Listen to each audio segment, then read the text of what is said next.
Hello friends, आज मु आमर गोटे जगह फार्मिंग कराई ये आसी बैगण होती गोटे बहुत बड़ एरिया रे बैगण करूँ आम गाँव रे यहाँ तो देखिपे सुंदर भाव कराई टे दूर अच्छी किंतु एबे बैगण एबे आसीगला फल आसीगला बढ़िया फल आसला देखु किंतु एबे आमे आस्ते आस्ते देखुचु मुझे देखुची जे किसी कांड बिंधा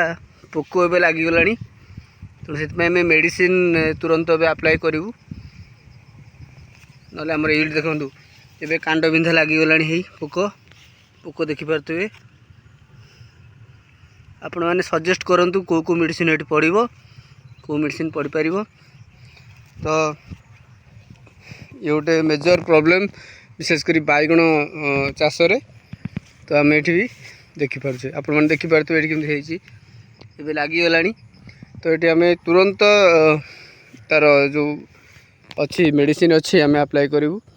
देखिपे बहुत बड़ एरिया रे ये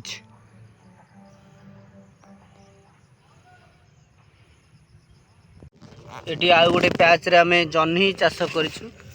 एते सुंदर जह्नी होती देखिपे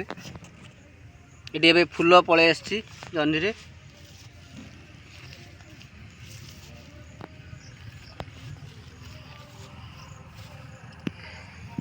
एरियाटा पूरा आम जह्नी चाष करूँ किंतु एथरे भी गोटे प्रोब्लेम होउची जे किछि जह्नी देखो जह्नी आसीगला ये जह्नी एबे देखिपे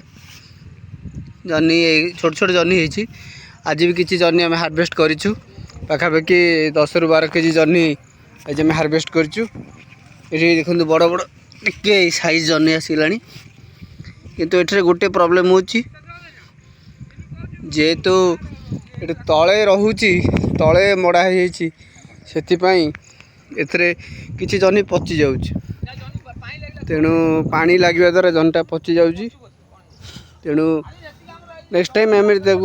ठीक उपाय नेट माध्यम आम जह्नी चाष करूँ तो आपण मन केमती लगिला कमेंट माध्यम जनइबे। Thank you.